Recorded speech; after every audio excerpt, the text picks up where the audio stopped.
নমস্কার বন্ধুরা, আমি সোমা গাঙ্গুলি আবার আরেকটা নিরামিষ রান্না নিয়ে এসেছি, পনিরের তরকারি।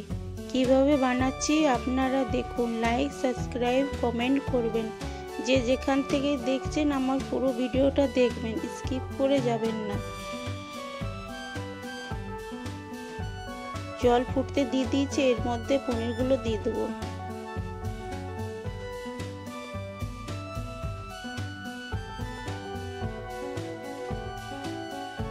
এরপর নুন দিয়ে দিলাম।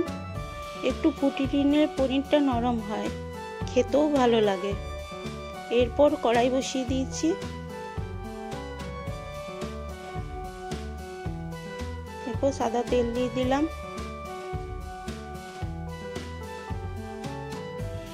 একটু গোটা জিরে দিলাম, তেজপাতা দিয়ে দিলাম, একটু গরম মশলা দিয়ে দিলাম, টমেটোটা কুচিয়ে রেখেছি দিয়ে দিলাম। এরপর তেলের মধ্যে ভালো করে নাড়িয়ে নেব।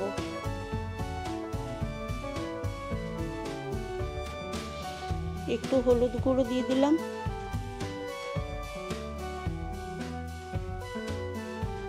আর একটু নুন দিয়ে দিলাম,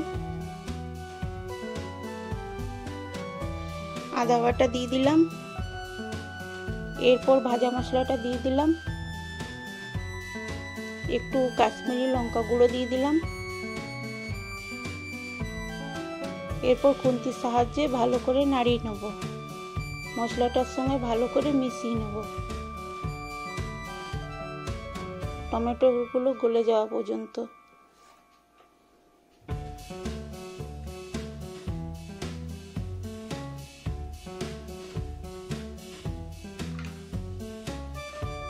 এরপর একটু দই দিয়ে দিলাম।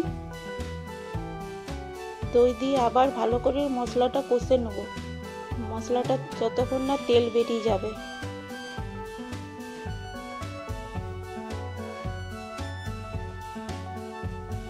দেখুন মশলাটা থেকে কি সুন্দর তেল বেরিয়ে এসেছে।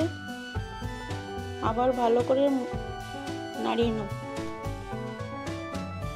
এরপর একটু চিনি দিয়ে দেব।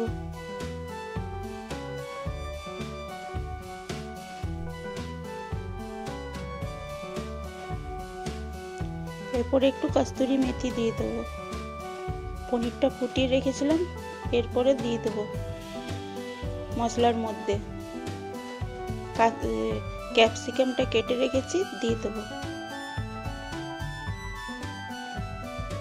আবার খুন্তির সাহায্যে ভালো করে নাড়িয়ে নেব, যেন পনিরটা ক্যাপসিকামটা ভালো করে মিশে যায় মশলার সঙ্গে। এরপরে জল দিয়ে দিলাম।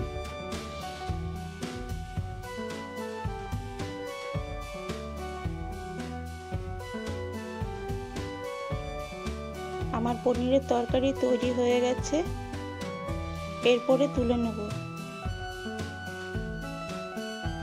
আপনাদের যদি ভালো লাগে লাইক, সাবস্ক্রাইব, কমেন্ট করবেন। থ্যাংক ইউ, ধন্যবাদ। এইভাবেই আমাকে সাপোর্ট করবেন এগিয়ে যাওয়ার জন্য।